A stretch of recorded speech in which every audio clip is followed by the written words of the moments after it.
नमस्ते सम्पूर्णमा। हाम्रो अर्को पाठमा क्वेशन नम्बर 8 मा फेरि पनि हामी इलेक्सनसँग सम्बन्धित क्वेशन लिएर आएका छौं।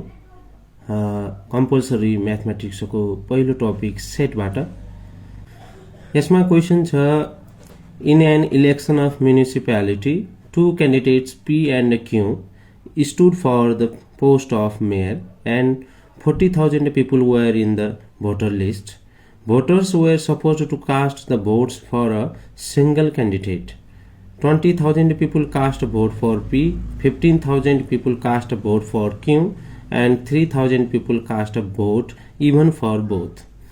त उक्त नगरपालिकाको चुनावमा हेर्ने हो भने 40,000 जनता भोटर लिस्टमा समावेश छन् भने त P क्यान्डिडेटलाई भोट दिनेको संख्या चाहिँ 20,000 रहेछ अनि 15,000 चाहिँ क्यूलाई भोट दिने मानिसहरू रहेछन् र 3,000 जनाले चाहिँ दुईटैलाई भोट गरिदिए। र क्वेशन नम्बर ए मा छ, right the set notation for people who didn't cast vote भन्छ। So these information in Venn diagram B मा भन्छ र सी मा how many people cast vote. र क्वेशन नम्बर डी मा छ, compare the votes that were cast and votes were not cast. त हामीलाई क्वेशन नम्बर ए मा के भन्न खोजेको भने set notation for people who didn't cast the vote, vote नदिनेहरूको संख्यालाई सेट नोटेसनमा लेख भन्न खोजेको हो।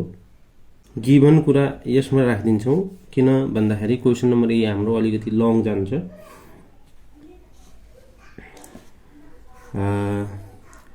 एन अफ यु भनेको 40,000 पिपल रहेछन् भन्ने भएले भोटर लिस्टमा एन अफ यु भनेको 40,000 र तपाईको पी लाई भोट गर्नेको संख्या 20,000 छ र क्यू लाई भोट गर्नेको संख्या कति छ 15,000 र दुईटैलाई भोट गर्ने P इन्टरसेक्सन Q भनेको 3,000 पिपल छन्।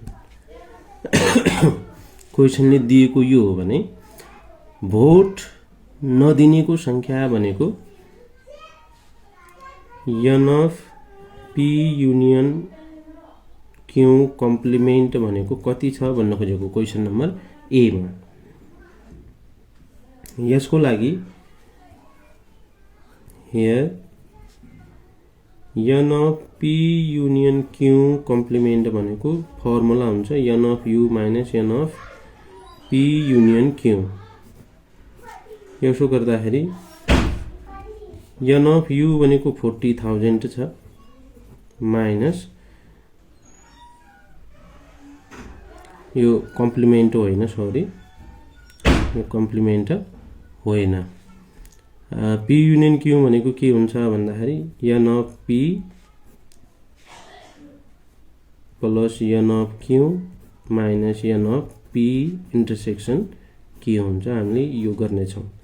त 40,000 माइनस N of P भनेको 20,000 प्लस 15,000 N of Q भनेको minus 3,000।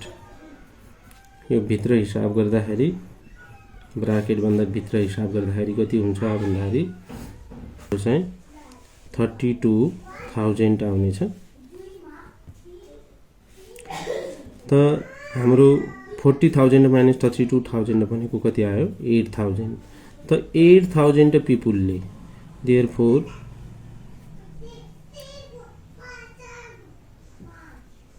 Number of people who didn't cast vote is equal to कति हो 8,000 हुनेछ। 8,000 जनाले भोट खसालेका थिएनन् यो भन्ने कन्सेप्ट हुन्छ। र क्वेशन नम्बर बी मा भनेको छ भेन डायग्राममा देखाउनुस् भनेर यो माथिको इन्फर्मेसनलाई भेन डायग्राम बनाएर देखाइदिने। त यो हो P, यो हो Q। त 3,000 पिपलले दुईटैलाई भोट गरेका थिए। N of P मा चाहिँ अब तपाईको 20,000 थिए, एन अफ पीमा 20,000 थिए भनेपछि माइनस 3,000 गरिदिने 17,000 हाम्रो पीलाई भोट गर्ने हुन्छ। 15,000ले क्यूलाई भोट गरेका थिए, 15 माइनस 3,000 गर्दाखेरि तपाईको 12,000 ले क्यूलाई मात्र भोट गरेका रहेछन् र भोट नगर्नेको संख्या भनेको 8,000 थियो, त्यो बाहिर राखिदिन्छौँ, युनियन भन्दा बाहिर। त क्वेशन नम्बर सी मा भन्छ how many people cast a vote.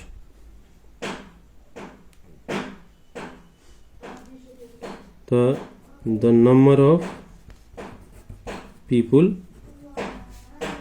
Who cast vote is equal to Venn डायग्रामबाटै भन्दा पनि भइहाल्यो।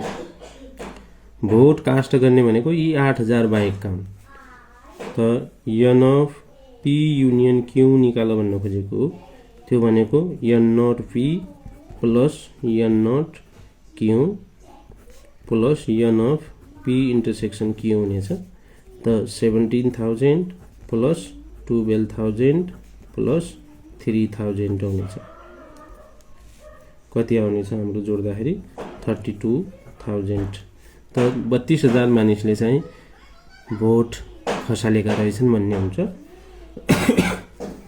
क्वेशन नम्बर डी मा भन्दैछ compare the votes were cast and votes were not cast. Vote खसालेको र भोट नखसालेकोहरूको बीचको कम्पेयर रिजन गर्ने भनेको छ। भोट खसालेका र भोट नखसालेका मानिसहरूको बीचको कम्पेरिजन निकाल भन्न खोजेको हो। तपाईको number of people who cast vote, vote खसाल्ने भनेको कति छ 32,000 and number of people who didn't cast vote भनेपछि कति छ 8,000। त यी दुईटैलाई कम्पेरिजन गर्दाखेरि देयरफोर रेशियो अफ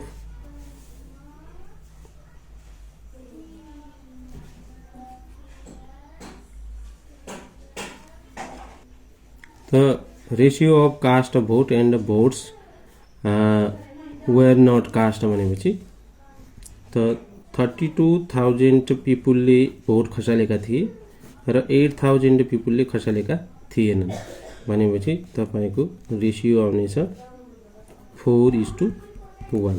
यसलाई काट्ने हो भने 8 1 जा 8, 8 4 जा 32 हुन्छ, 4:1 रहेछ भन्ने भयो। देयरफोर रिक्वायर्ड रेशियो इज 4:1 भन्ने हुन्छ। आन्सरलाई बक्सिङ गरिदिनु होला। यहाँनिर पनि